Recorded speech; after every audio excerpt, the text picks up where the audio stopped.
Hey everyone, this is Chris and Sandy Benton with the Chris and Sandy Show, and today we've got a kind of a special thing. We're going to talk a little bit about insecurities, including our insecurities during this Hmm. show, because we had a video recently go to 100,000 views Oh, in we a were so excited so about excited a that. short amount of time. And I got a lot of negative stuff on some things, and kind of want to talk about that because I think it's important for people to understand.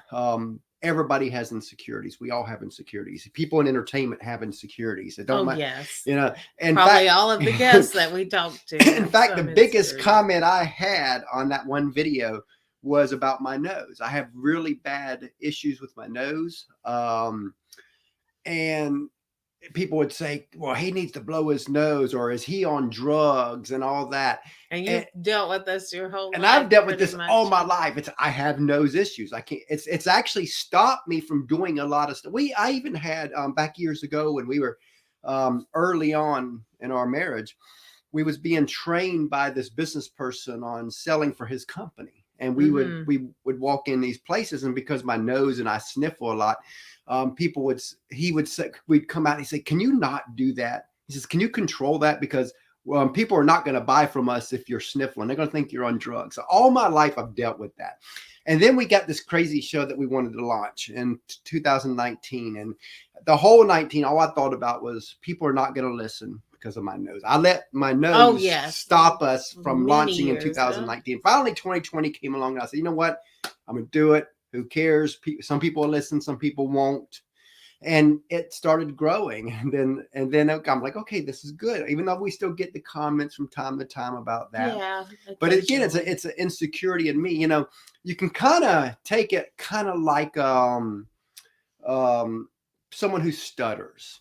They get up there, they get on that stage, they got that insecurity where they stutter. Some people are mean about it, but they can't help that. But they're not going to let stuttering stop them from their mission. And that's so great that they And still so I have the feel the same way courage with to this. I'm do not going that. to let Hmm. my nose stop me from that. Another thing too is people have said, and this is something I can actually control, Yes, this is more controllable. is some people have said I talk too much with the interviewers. And to a degree, they're right. But here's where I'm coming from with this. This is what I kind of um, going with the. I tell parts of our story as we're interviewing people because what it does is it opens up the door for them to open up. If I don't tell parts of my story, you wouldn't believe how many interviews we've had where it would just be surface stuff. We've gotten Yeah, heavy with some people because we opened up with parts of our story, and absolutely. then it gets them to open up. So there's always a reason when I'm telling our story within interviews is to get them to open up even more. And sometimes it works, sometimes it don't. Right. It just depends on the guest. So what are some of your thoughts on the self-doubts, insecurities, Oh, fear? well, remember, I didn't want to ever do video because of insecurities. I said when we started the show, I will never do video. Well, And yet here we are. here we are. We've We've done probably it done since about October we've 2020. probably Yeah. done about over 300 videos now. We've done Yes. more video than audio now. Yeah, we have. Oh, that's probably right. I didn't realize that. But Because we've done over 500, probably about 550 interviews somewhere in there now. yeah, because I had insecurities. I didn't want people judging me on looks or weight, things I've dealt with, issues with that since probably 10 or 11 years old. Just and people on the internet on social media can be very cruel and very mean. Something luckily we didn't have to deal with in our teenage years. We went through a lot of traditional bullying, but I'm sure it's even worse for people now with Can the you internet. imagine if Facebook, YouTube, and all of that was around when we were growing up? Oh, I can't imagine. I dread it for our two children We got a someday. Yeah. 10-year-old and a 3-year-old, Yes, a and son and a daughter. Yeah. one of the things that I'm sure his peers are going to say eventually is, "Man, your parents are old." Remember on one episode, our first sort of troll called us geezers. Old I remember. geezers. Now that was a funny one. I just laughed about that one. But you know, Because we're not ashamed of our no, age. but you know, I'm 50 and got a 10-year-old I'm 45 and got a 10-year-old and a 3-year-old. So that's unusual out there. So, It is. so they're We have been called grandparents a few times out and about, especially with the 3-year-old. and Sandy's like, no, I paid the price for this. That's that's my daughter. Yeah. It's just hilarious. But you know, you got a lot of trolls online. So many. And we've had some. It's like, why? Yeah, what's the point? You know, but everybody has some. I mean, even out of all these guests we've had on, over 500, 550, somewhere in there. Oh, yeah. Yeah, somewhere in there. Probably 550. When we do talk about things like this with the guests, they do talk about their insecurities sometimes. And they all have them. They all have them. Yes, we've had so many guests open up and tell us their truth about their insecurities. And their insecurities lead to that fear. And then they tippy toe around everything. And then it causes them to put mask on, so to speak. And then all of a sudden now they're not authentic. They're living this lie. And then when they live that lie, they're now more prone to get on drugs and do stupid stuff because they're wearing this mask. But if society would allow people just to be authentic, and not just be themselves, and not condemn them for it, because again, you know, I wanted to do this video mainly because of my nose, but I thought, you know what, we can talk about insecurities because that's really my big insecurity. I can talk, not a big deal. I've always been the opposite, the quiet one, the shy one. Probably been told that since I was 3 or 4 years old by everyone, because I'm an introvert. That's just who I am. If you ain't figured out, she keeps me grounded. Yeah. Yeah, it's like if I start talking too much, I feel like I'll freeze and run out of things to say, because that has happened to me, and he sometimes doesn't know when to quit talking. So we balance each other. We balance out. Yeah, so. And you know, it's funny because again, you know, I think what's helped me with all this is for years through our marriage, we'd be on the street and we'd meet strangers and I'd end up in a conversation with them. And Sandy would know we'd get in the conversation 2, 3, 4 minutes in, usually with their 30, 40, 50 minutes, sometimes an hour. Sometimes, I mean, there's been times where we've been in conversation 2 hours for a complete stranger. But I've done this thousands of times through our marriage. And and she would get mad in the past, didn't you? Oh, yes, sometimes. Very. And now we look back and we kind of laugh because it was like, you know, it's kind of trained us a little bit on how to keep this thing going with our show when we're talking to people. Because doing what we're doing now is out of our comfort. This is not comfort. Big time. I'd rather have a guest on here. Because again, if I run out of something to say, I can just ask the guest something. Oh, yeah. We usually have really great guests who talk a lot and have great stories, and we love them. But where we have to keep the conversation going with just me and now, granted, you take the camera away and we'll talk all day long.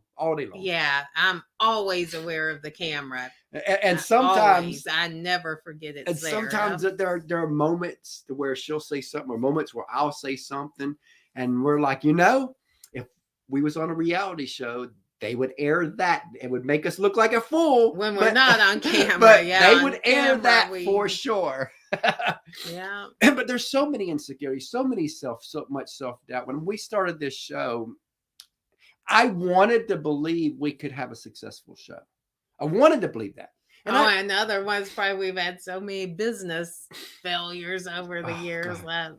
Yeah, we failed probably at over 100 different business ideas that we've launched. Of all kinds. Most have made a little bit of money. Oh, of course. It helped keep us going. We didn't really lose much money through our business ventures. And now we have a great side job that we love. But a lot of things, we've tried this and we've tried that. We've tried it to find our way. And we never realized our way was going to be this crazy little show.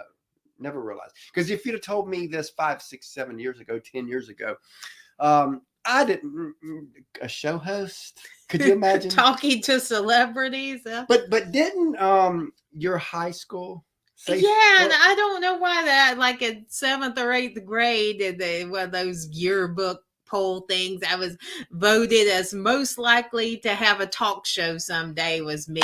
I don't get that. Another year I was voted the quietest. That makes sense. But they spoke it into existence.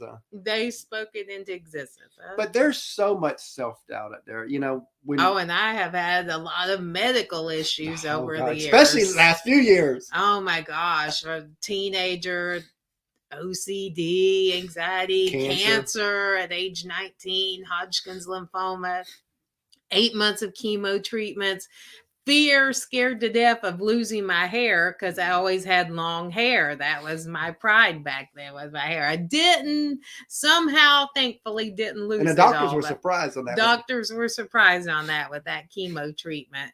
Wasn't supposed to be able to have any children, have 2, thankfully. Let's see what else. Crazy pregnancies with both children.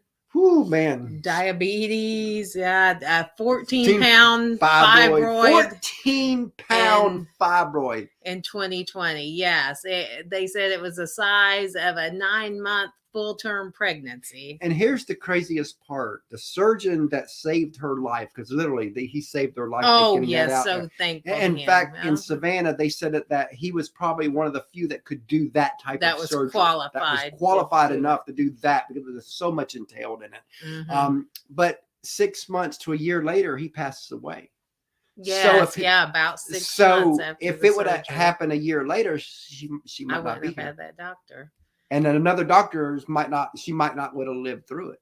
Yeah, and going through another crazy medical issue this week called cellulitis. I never heard of cellulitis before I had it. It's a skin infection. It gets in the deep tissues of your skin, like my whole leg, the lower half of it, bright blood red, and on antibiotics right now for that. So, I tell you, since we've been married, especially since we started having kids, her body is like after another. Her body hates her right now. It does. I mean, and it's one of them crazy things. There's so many issues there, but you know what? We keep going. We keep going. I'm not gonna let that stop me from doing the show. She's come a long ways, because I remember when I first met her. We met online, and then, a month later we met in person. She flew down here, and I remember meeting at the airport, and I remember her walking with her head crunched down and kind of shoulder back and forth. Oh, definitely. I was about scared of people. And she was the shyest thing, and now she'll talk to people. Yeah, I've been really sheltered. People who known her back then can't even believe that she's on this screen. Yes. And even my past, back when I was 18, 19 years old, I mean, when I was in high school, I remember that if we had to do an oral book report, I took an F for those. I was not getting up in front of a class to read. I was not doing that. I was not getting up in front of a class to talk. Anything that had to do with talking in front of people, I'm getting an F. I did that every time. And, and then so to come this far to where now we get on, I mean, we had 100,000 views on one of our videos. So we had 100,000 people watch us interview somebody on one video. That's crazy. Yeah. Our 10-year-old is so excited about that one. We never imagined getting here. Never. And it's like this thing keeps growing. I just had this crazy idea for this show, even with all the self-doubt, with the fear, with the insecurities, all that. We said, you know what? We can't let any of that stop us. We hope you can. And the main purpose of this little video that we're doing is to show you that you can do it too. I don't care what your insecurities are. Do it anyway. If God called you into it, he will open the doors for you. It don't matter if you got nose issues that make you seem like you on drugs like me, if you're super shy like her, doesn't matter. Or have insecurities about your looks, weight, whatever. Yeah. If God called you, he will provide. Period. Mm-hmm. You just got to walk through that, because again, that's the part that people miss. They feel called to something, or they want to do this, or their mission is this, and then they pray about it and pray about it and pray about it and still praying about it. And a year later, they're still praying about it. Well, you know what? Move forward. Go.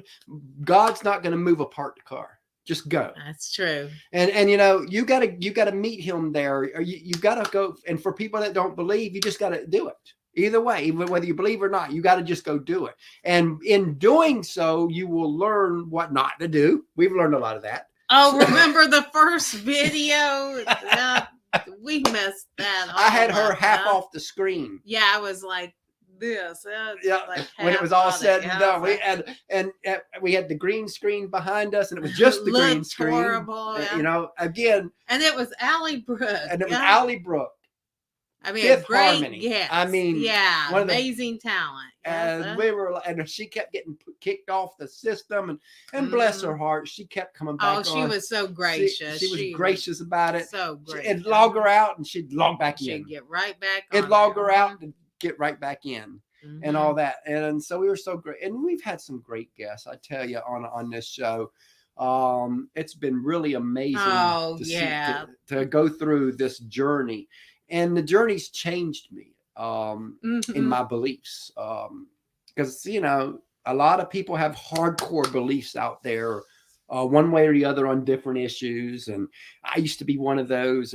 But you know, when we started this show, I didn't want this show to become that type of show. I did not want it to become anything political. No. And so we've brought on far left people, far right people, in the middle people, gay people, straight people, Christian people. Christian, non-Christian. We've brought on everybody.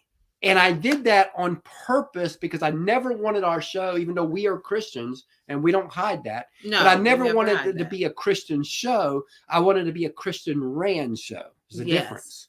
You know, and so I never push our beliefs on people, but I do want to know your beliefs. So we bring people on and we talk and we let them go. Just hear their story, and they all have a story. That's the goal, is to get their story out on this show.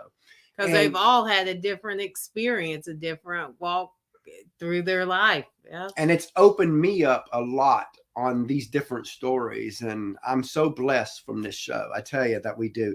We're so blessed from the people that watch. We're so blessed from the people that come on the show that say yes to us.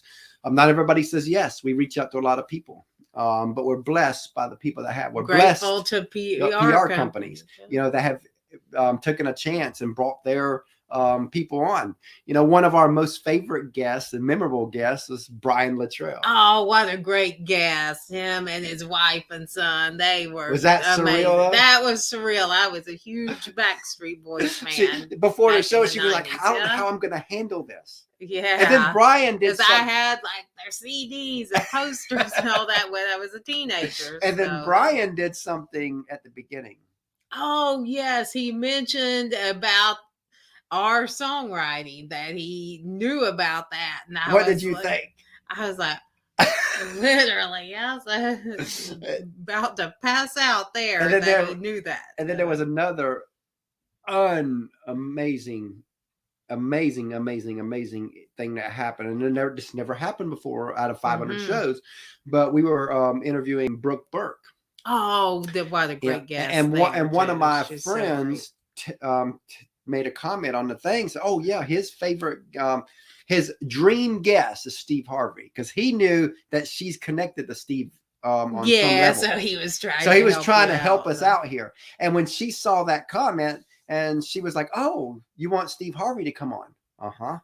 And so she literally, in the middle of, I mean, we're live now, in the middle of the interview, pulls out her phone, starts recording on Instagram story, and says, "Hey, Steve Harvey, this is Brooke Burke coming at you, and I'm on the Chris and Sandy show, and they're doing a great job with me. They would love to have you on. I think you should go on there." And then she turns the phone to our side and says, "Okay, pitch." So I had to, at the moment, just say whatever I wanted. Oh yeah, I had to spur of the moment. And I'm like freaking out, you know. And then she did the real thing and all that on Instagram and tagged him and all that. Now we haven't got him on yet. Not yet. But hopefully one day we will. That's still a dream guest. But for her to do that. That was amazing. Yeah. Another really cool experience we had is as you know, like I said at the beginning, we tell a little bit of our story within each guest, depending on where we're going.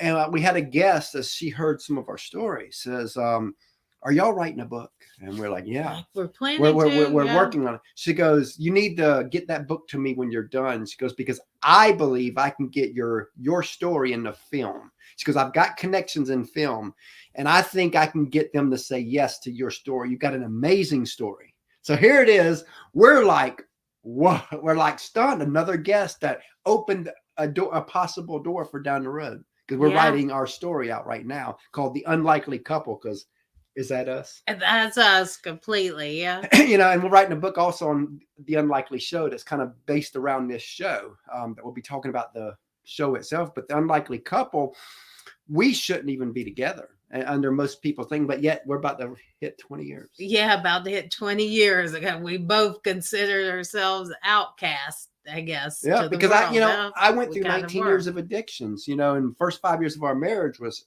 still in that addiction. So before her, I went through 15 years of addictions. And so I've always been this outcast. I've always been this person that people said, oh, he'll never make nothing of himself. He'll never do nothing big. He'll never do that. He'll never do that. And you hear it enough, and eventually you live up to that if you believe it. And I was believing it for a while. It was like, it's like I had a battle in my head where I was fighting this, where I have dreams. Oh no, I can't do it. Oh yes, you can. Oh no. So I battle this out in my head. Mm-hmm. And so it was like sometimes one way would win, sometimes the other. Again, that goes back to the insecurities. And the addictions that you have. Yep, addictions and all that. And it was like all these years, it's like everything just built up and built up and built up. And so many people just say so stupid stuff. And then we get on this show, and now we're like public figures. So you got these people that jump on in the comment sections and want to throw out there, oh, he needs to blow his nose. No, I don't. There's an issue with my nose. That doesn't help. I can blow it all day long. Still going to not help. I can testify to that. And some people would say, and I do a little bit of this, but some people would say, why don't I mute when I'm not talking? Here's the issue I have with that. I want it to be a conversation. It's really tough to mute and unmute. If they say something and I laugh, well, then it's not on, it's not right. Or then if I was trying to talk or laugh, and then it would be muted. So see, it's a lot easier just to let it flow. And then if I know like a big sniffle's coming, then I'll hit mute real quick and then unmute once I know, so I can sometimes guide it a little bit, but it's tough. I go through this daily. I've went through this year after year after year, and the only option that I know of is surgery, and that's 50-50 shot. I'm not going through, from what people told me, my dad even went through that nose, and it didn't work for him. Didn't work, and it was like, and he had pain from that point on. I'm like, you know what? I would rather just have to deal with this little insecurity. This is my leprosy, so to speak, my nose. And I just have to deal with it. I just have to work around it. Some people even have said, well, I shouldn't be doing a show if I can't control nose. Some have said that. But you know what? I'm not allowing other people to think what they think to stop us. They don't have to listen to our show. Yeah. We just have to do it.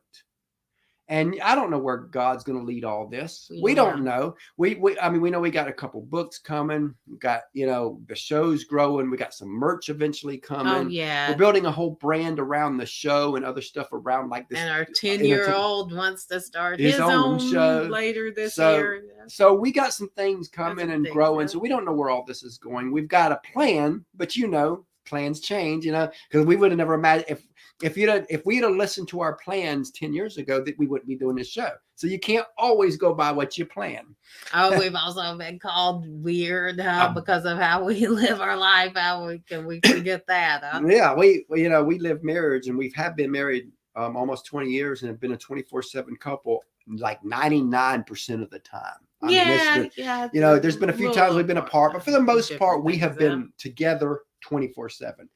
And we've been called weird for that, unhealthy, crazy, all kinds of things. Again, like and here's the craziest part about this. Most of the people that talk bad about our marriage and the way we live it are Christian people.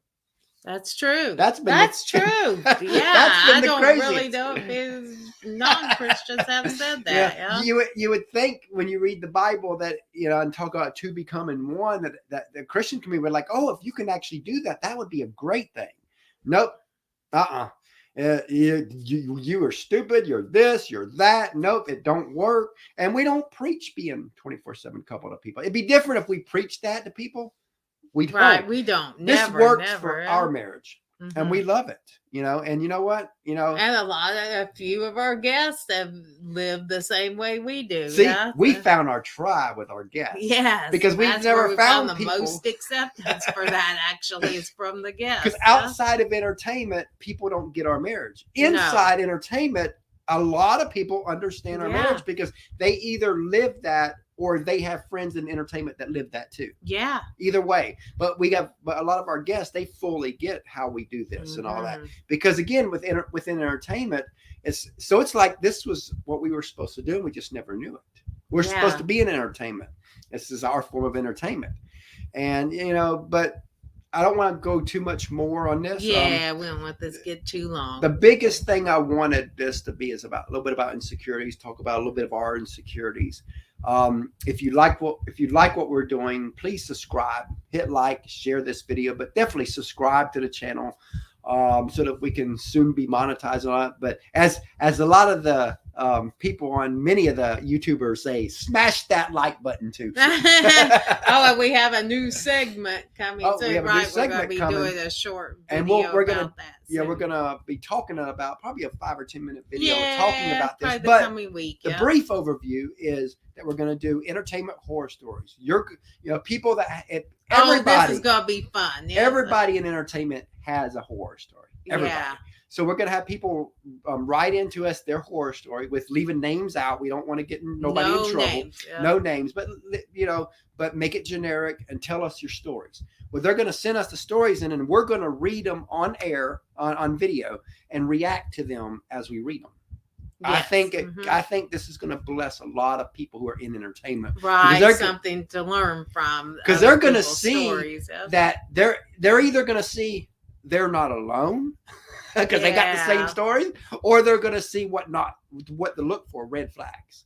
And we'll talk a little bit more about this in another video. But that's kind of the basis of this new one we're coming on. And we've got another one coming on. We're going to do like a daily celebrities' birthdays. We're just going to do a video each day on whose celebrity birthdays that day. Don't know how that's going to go, but we're trying different things. Those will be short, those will be more of our story, like you said, will be in the books. So. Yeah, but we're trying different things to keep this YouTube thing going and trying to grow this, and we're trying this and trying that. You know what? We've always done that. We've tried this, tried that, tried this. You know what? Well, within our channel and within the Chris and Sandy show, we're trying this and trying that same way, right?